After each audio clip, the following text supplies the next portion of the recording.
ol hei tui kuk thu finga chuan mi pahnih in biak chuan soyan nei antia adik khop mai chutiang deuh bawk chuan rs alo lan to chuan engemaw taka awm dawn tih hi thu dik awm sa thil chiang sa ni ole nrikhua sangin tun hunah hian chui thang itona chui thang vala lu a hai ti hla kha a hla nem zawk kha garon ri ek le dawna tichuan a video kar laka soi theuh thin hi thil ni nom thei ania chu wangin soi theuh lo kan tumanga du le a to pa te emo a kar ol thui deuh hleka te comments kha kan pezel tura ngai tai la a tha ome chuan he video hi icon top 8 anti lai mi khania kan en theuh to anga chuti role ro chuan he video a special na le adang lam nakati em chu heta hian rs a hian enge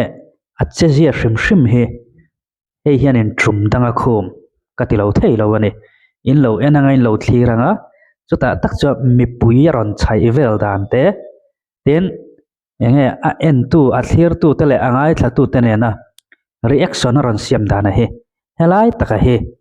he video hi apui ka tina la ya zai le khamilama kha chuan mi tam tak phei chuan a zai chiat tumani te an tia amaro chu a zai chiat po chu ka hre chuang lo ama chu te rual ro chuan en tum dang chu lo tluk lo de hlek mai theya amaro chu acting ana na hi chuan hemetrum bak hi om chuang amani o alla sakhawa hian kative mai mai ne clear sawang o chumi ma in a video a hianin hei textin karon soi zeu zeu ka ngai dan chuan ka kha tong nen a hlar sak nen a in dal lo tur khan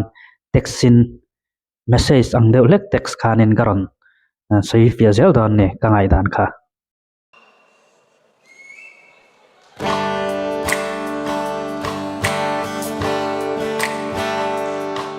em tin em thấy giọt lệ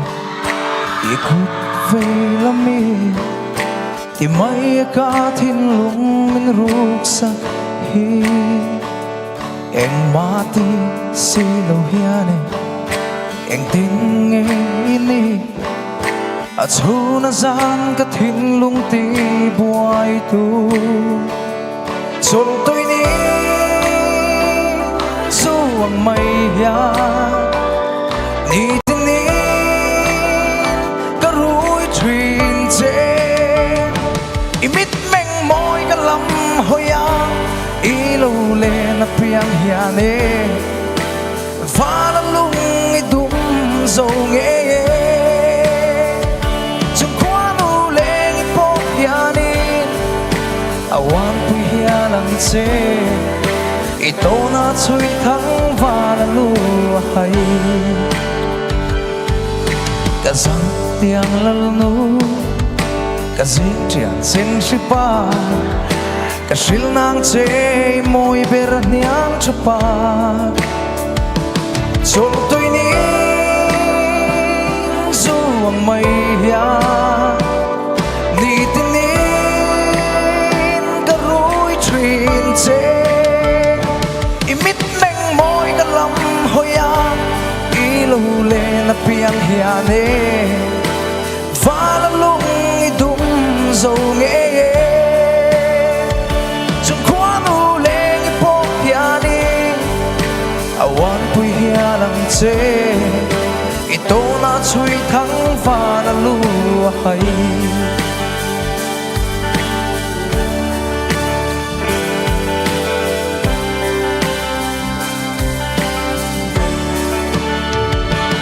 chôn tôi ni dù ang mây ya ni tin ni ka rui truyền che imit meng moi ka lam hoya i lo le na piang hiane va la lung i dum zo nge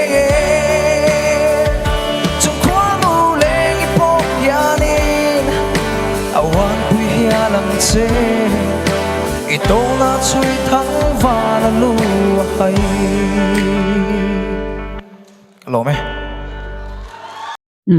te han lo zo le ta a kan soi fo thin angin rs te tai te te wan zai chuan hlakhat hi a thui lo le zole ma ti tur ania chuan rs hi kan soi du lai taka chu a o a hianin ngai thlak nuam ka ti lai le keimah nia spark kan tiang chi hei mur chuai chuai kan tiang chi ron siam fo thin tu nia ka hriat a chu a vowel lam fia lai taka hianin keimah nia hian dang lam na hi om thina mani o ka ti ei entinan vowel a e a mizo tanga chuan a te o te i te tin o te u te o khatiang chu sang sang ho kha ania chuta chuanin enge i omna lai a lam te a omna lai ron lam tak lai te kha entinan in tiang chi te chuan zan kan tia zan a la rilai tak bor vela kha khang kha angai nom thin em ka tia chu chuanin a onni na tak kha a ron pho chuak thin ta ni o tham triak trial deuh hlek o khami o in nod ri kan tiang chi kha kha a ron siam chuak thin ta chu chuanin a o hi a tinal em maya a vowel lam pang chang hi ei tak hi ngai thla kan nuam ka ti nang nei point ni ve tho ka ringa vowel pang chang taka an ron lam hi chu ngai thla kan nuam pa tho si pang chang tho si mo ei no pang te kan tiang no pang phung lung deuhin ei no pang ngal deuh kan tiang chi hoin khang hoina an nu le pa te thil ngen ngol taka an ngen ang mai khanin aron ri chuak thina chu chuanin keimani kha min chok tho thina ni an mani han kan vaim bar lu thin nu chuan nu le pa chuan an thra thiam anga an fa ten thil ngen ngol taka an dil na chuan an lam hoi lo har am mani ngai sak lo har em chu tiang chia chu ni are sa te ho o hi chu an zai to chuan an mani lam ngai tu lo har am mani lam ngai thlak lo har em thin chu tiang chuan kan ngai tu na he an hi betlat mai nian o ringot po hian chu chu ka sai thei to na mai te se